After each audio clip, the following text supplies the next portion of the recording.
Ladies and gentlemen, we invite you to have a go.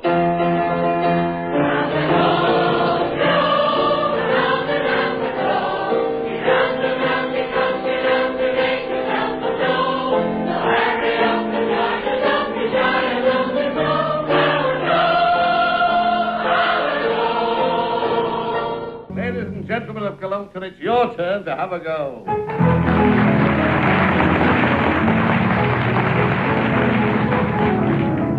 Yes, this week's Have a Go comes from the ancient country town of Cullompton in Devon. It's situated 19 miles from Taunton and 13 from Exeter. Cullompton is a busy little town on gently sloping ground in the farming valley of the River Culm, amongst the fertile soil and fruit orchards so abundant in this part of Devon. Now, you know those lovely Swedes we're getting at the moment? You know, those with rich red shade. Well, they're grown here in this red land, and you ought to buy one, they're delicious. It's an interesting town, full of history and tradition, and it's not only a tonic for those who need a rest, but also an excellent centre for touring some of the most beautiful and interesting country in the whole of Britain. Now, what about the people themselves? Well, the Devonians are a quiet, dignified race, with an occasional tendency to be a little straight-laced. I knew a young lady who found herself spending a weekend in Devon with a very strict family. And she was afraid that the pajamas she wore instead of a nightie might be considered improper. So she carefully hid them every morning when she got up. But one morning at breakfast, she suddenly realized that she'd forgotten to hide them, and that they were lying brazenly on the bed. And excusing herself, she rushed to her room, and the pajamas had disappeared. And while she was feverishly hunting for them, looking vainly through the wardrobes and the drawers, a dour, elderly maid appeared at the door and surveyed the scene. And she said, "If it's the pajamas you're looking for, miss, I put them back in the young gentleman's room."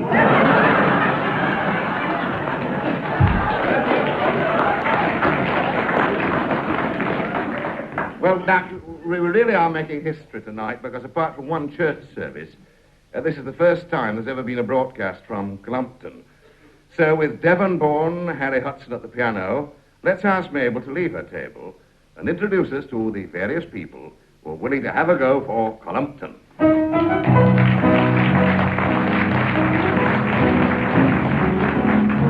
Now, I'd like you to meet Frank Rowe. He was born 2.5 miles away. He spent 30 years in the Navy, and he says he's come back to finish up where he started.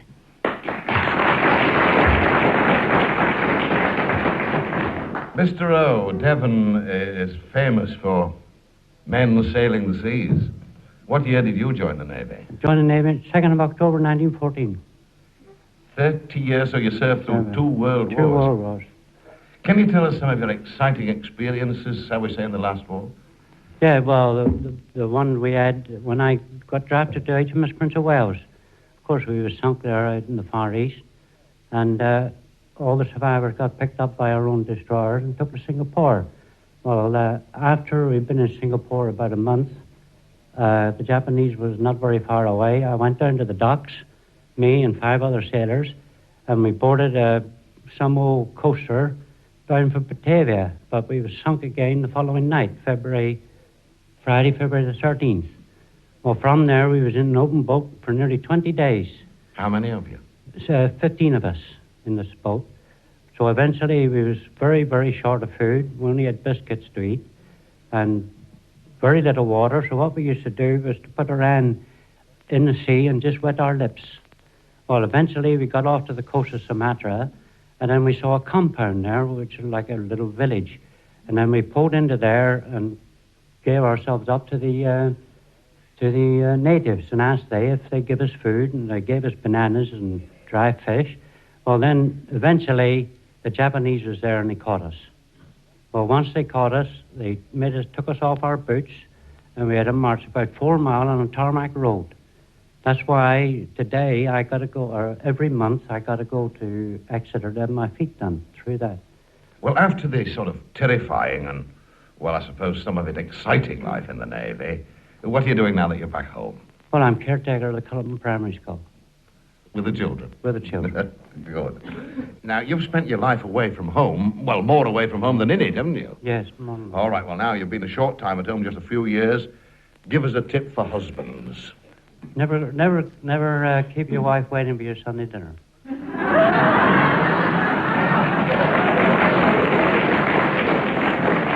All right, let's ask Mabel. We're going to ask you the running question now. This is a joke. It doesn't matter, you know. It doesn't need intelligence. I mean, the trick-catch questions, if you like. But you get £2 if you get it right. 30 shillings if you don't. But don't let it go off like a damp squib. Here it is. If your clock is right only twice a day, what is wrong with it? If your clock is... winding up. No, that's not quite right. Give him 30 bob, Mabel.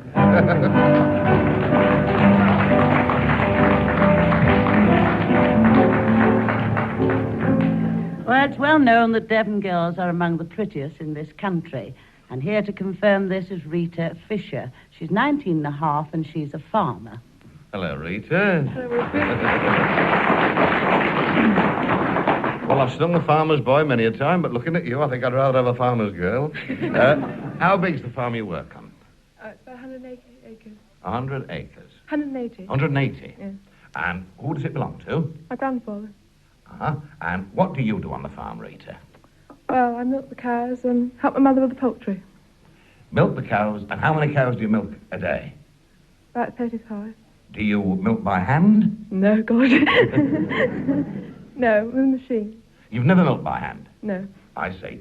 Did you know about the land army girl who couldn't milk by hand? And there she was trying her best, and the cow turned round and looked at her and said, look, you hang on and I'll jump up and down.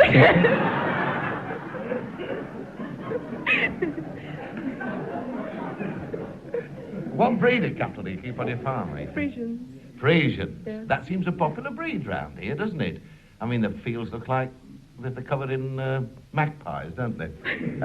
Now then, you're 19 and a half, Rita. You work on a farm. You're very pretty. I endorse entirely what Mabel said. Are you courting? Yes.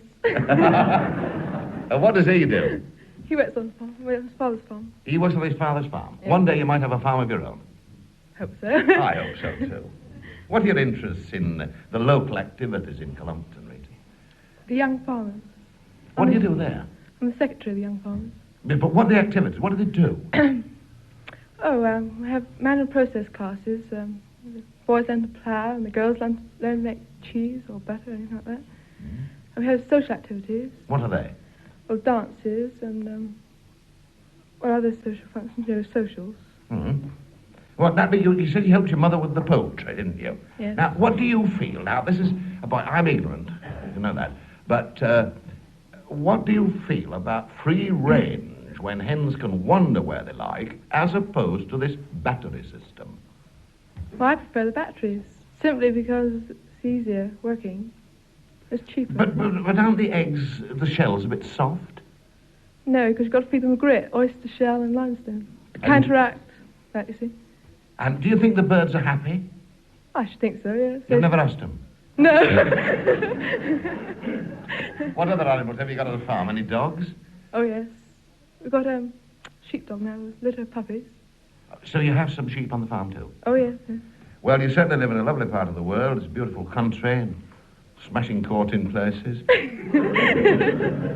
What would your advice be, Rita, to a girl or a boy of your age, 19 and a half? I should say enjoy themselves when they're young. And, well, if they're not courting now, I think it's about time they started thinking about it. All right, well, Mabel, here she is, and here is the question, as you heard me say. It's only a joke. If your clock is right only twice a day, what is wrong with it? No? I don't think so. Give her 30 pounds.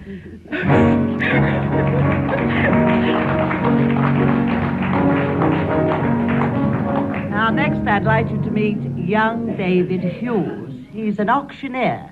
He's 33, married with one daughter, and he was born in Birmingham. Hello, David. Good evening, Wilfred. Well, born in Birmingham, what brought you from Warwickshire to Devonshire? On my work as an auctioneer. I see. Now, did it seem a violent change to you to leave a big city and come to a country town like this? No, not really, because in my when I moved, I didn't move directly from Birmingham. I moved via Worcestershire. I worked in Worcestershire for some years before I came here. So you had some experience of country life at Yes, Wake. very definitely. What do you auction mostly, David? Livestock to a big extent. We're mainly agricultural auctioneers. Are there any peculiarities, you know, about auction sales here that are sort of particular to Devon? There is one peculiarity, actually, which happens in one district of Devon when they're selling a certain breed of cattle. They, instead of using a hammer, they use an egg timer to end the bidding. And when they think they've got to the maximum price, they start the egg timer just to give that 30 seconds break before they actually sell the animal. Then they say the sun's running out. Precisely. That's very interesting. Now, are you interested in any local activities or any particular sport you indulge in when you finished your job? I play golf quite a bit. I'm very keen on it, too. Are you good? Oh, no. Just the reverse. It can be dangerous, you know. There's a wonderful saying about golf. They say, if your handicap is 24, look to your golf. If it's 2, look to your business. There's something in there, I think. Yeah, David, let's have a bit of fun. You know, the last time I had an auctioneer on this programme, it was at Tavistock, and it was young Ian Gillis, and he auctioned May. Now, what about you auctioning Mabel? You know. Now, go on. Just for fun, David, I'll tell you what we'll do. We'll make her a horse. Right, well, ladies and gentlemen, it is my pleasure and privilege this evening to offer you this very first-class thoroughbred filly. Beautifully groomed, sound in wind and limb, clean fetlocks, well shod, and guaranteed to carry good weight, gentlemen. She has been hunted. Now, what are you going to start me? 30 shillings I bid. 35, 35, 40 I bid, 45, 45, 50 I bid, 55, 60 I bid, 65. 5 guineas I bid. Have you all finished? And I'm selling then at 5 guineas.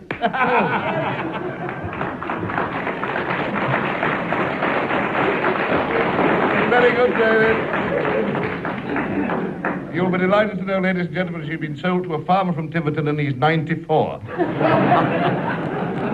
She'll have a wonderful time. David, that was very good. Will you try to give me an answer to this? If your clock is right only twice a day, what is wrong with it?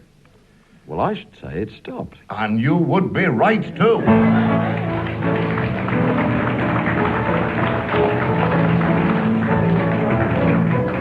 Yes, undoubtedly, he gave us the right answer there. The clock would be stopped. Well, now I'll take my altar off and introduce you to Mrs. Mayflower. She was born in Cullompton, and like her parents before her, she cleans the wonderful church that they have here, and she served 23 years with the St. John Ambulance. Hello. Now, you visit St. John Ambulance, you visit sick people in the homes. Do you find the average person knows very little about first aid? I don't think they do very much. Could you give us a list of things, a short list, that you think people should keep in the home in case of accidents like burns, cuts, bruises, and so on? Well, with burns, you should do nothing at all, but just cover them up quickly, keep the air out of them, and get the doctor quickly, of course. And I think bandages, sterile dressings, and antiseptic. And what do you recommend for bruises, for instance? cold compress, equal quantities of spirit and water. And after 23 years, what rank have you reached with St. John Ambulance? Superintendent of the nurses. That must be the highest rank you can get. Well, in the division. Now, Mabel, tell me you're looking after the cleanliness of this church here. I avoided mentioning the church at the beginning, although, certainly say in my opinion, in everybody's opinion, one of the most beautiful churches in Devon, if not in the whole of the country. But I rather wanted it to come from somebody who lived here. Can you tell me, Mrs. Flower, what visitors who come to Cullompton must look for in the church? Oh, they look for the wonderful screen that we have there. And I was in this morning, shall we say the ceiling? Yes, that ceiling as well. It has been, I think it has been on the television. I think the most beautiful thing about it is it's so light. It's a lovely church. Light, yes. Most When churches are was dark. it built, Mrs. Flower? In 1430. Well, now, you're St. John Ambulance, you look after the church. What do you do in your spare time when you want to enjoy yourself? I like to have a game of bowls. Oh, do you? Yes. I remember a notice that went up in a bowling club. It was a mixed bowling club, was this. And it said, ladies must wear trousers on the green, but must remove them immediately on entering the clubhouse.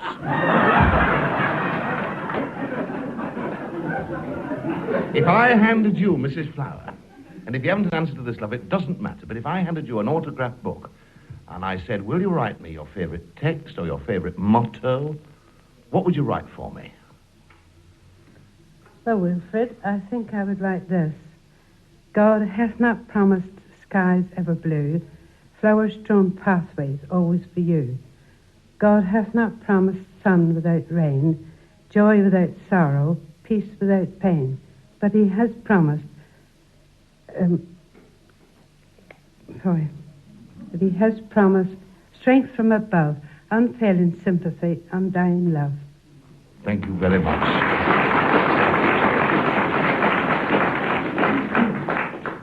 Mrs. Flower, I'm going to ask you another question now. This is the running question. Don't get worried about it. You can buy one of me for 6pence or 1,000 for 2 shillings. What am I? We'll give it 30 shillings. I can't then. think. Thank you, Mrs. Flower.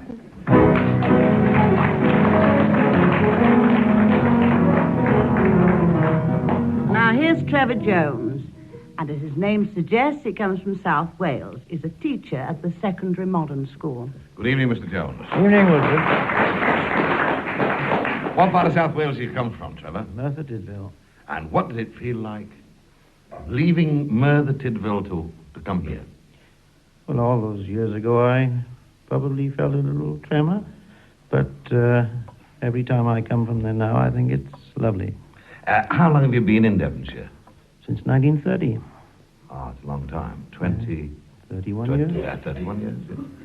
Now, what would you say gives you the biggest thrill now that you've come to live in Devonshire? Would it be going back and reaching the Welsh border, or would it be coming back to your adopted home and crossing the Devonshire border?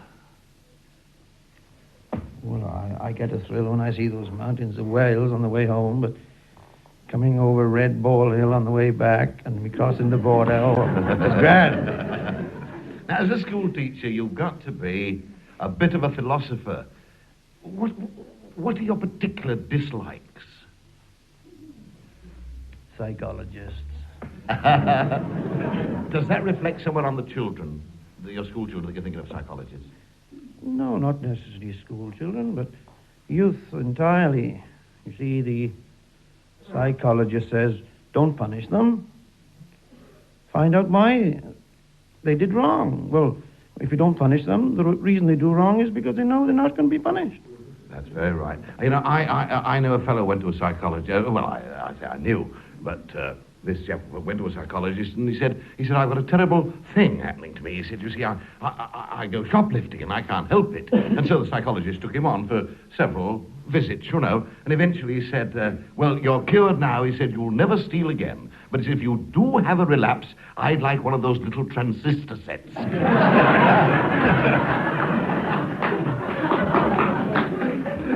Now, you've been a school teacher all your life, Trevor. Now, about schoolboy howlers, do they ever happen or are they made up? No, they're not made up. Some might be, but, I could think of some now. Last year's school magazine had some in. Dikes are large dames used to keep back the water in Holland. Dikes are large dames. Could be dams, I suppose. What happens in the first stage of digestion? You get the hiccups.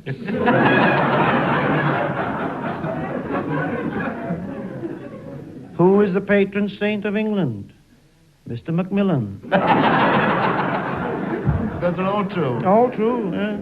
Well, looking back on your life, which would undoubtedly be a hard one in Merthyr Tydfil, and since then you've had this quiet, easygoing life of Devonshire. What lesson have you learned from all this? Well, when you look back, and you lots of times there were mountains ahead of you, sort of thing, but when you look back, they were just what they ought to have been, molehills. Thank you very much. Let me ask you the running question. You can buy 1 for 6pence or 1,000 for 2 shillings. What am I? I don't know. Give him the money, Mabel.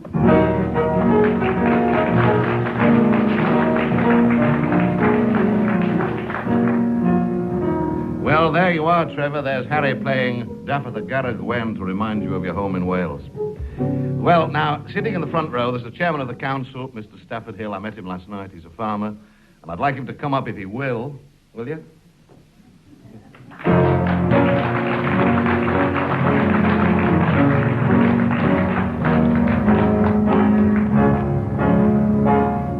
And here he is. Good evening once again, Stafford. Good evening, sir.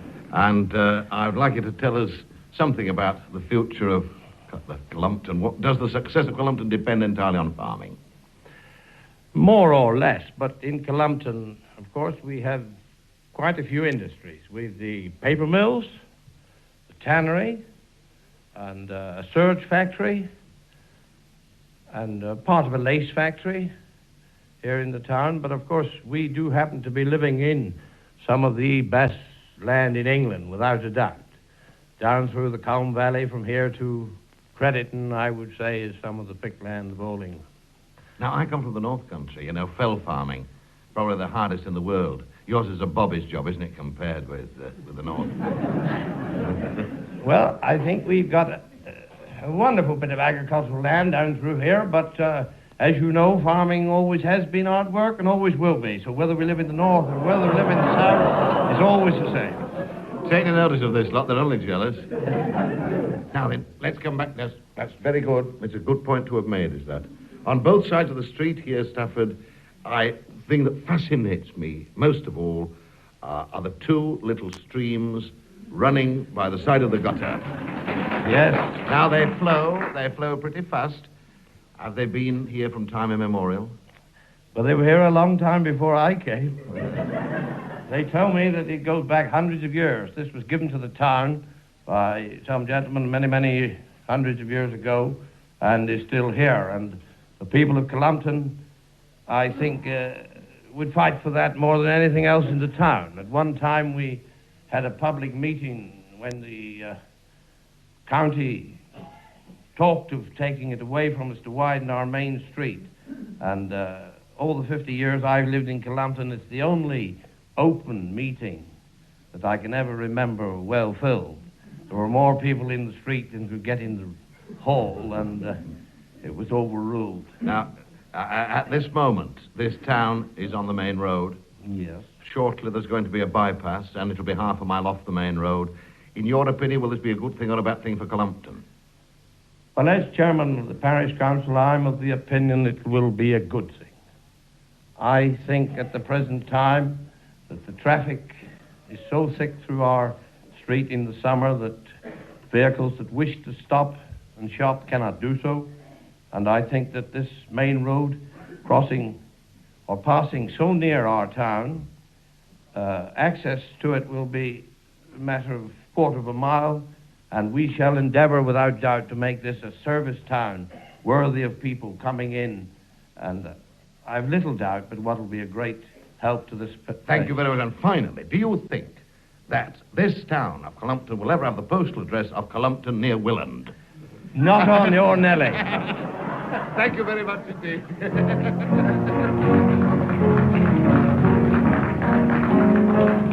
Let's go over to Mabel at her table and ask her to tell us what's in the jackpot tonight. We've got £3.11 and 6pence and a Christmas hamper from a local lady. We've also got Redland Swede, some Devonshire cream, a pair of gloves made here in Cullompton, and a truckle of local cheddar cheese presented by Mr. Raymond Cole. And half of it he said he'd like for the jackpot and the other half for the BBC. The other half of the BBC? That's right. That means a quarter for the controller of light programme, Dennis Morris, and a quarter for the head of outside broadcast, Charles Baxmuller. Let him try and get it. Why, Harry's having a nibble already. Here is the question. Ladies and gentlemen, shout it out immediately. Devon is noted for its famous sailors, like Sir Francis Drake and many others. Who was the famous Devon soldier who raised the siege of Ladysmith in the South African War? That's right, yes. And it was given to us by Mr. Trevor Jones, the school teacher, the answer being General Redvers Henry Buller. And so we come to the end of this week's live broadcast of Have a Go, which came to you from the country town of Cullompton in Devon, with Mabel at the table, Harry Hudson at the piano, and the programme presented by Stephen Williams. We shall be with you again next week with another spot of homely fun, presenting the people to the people, when Have a Go visits the town of Newport, on the banks of the Silvery Tay in Fifeshire, Scotland. And according to the weather reports, Mabel, get your fleecy lined on. So until then, this is Wilfred Pickles wishing you all good luck, good neat. Cheerio, Cullompton. Cheerio! Come on, everybody, and let's sing Glorious Devon.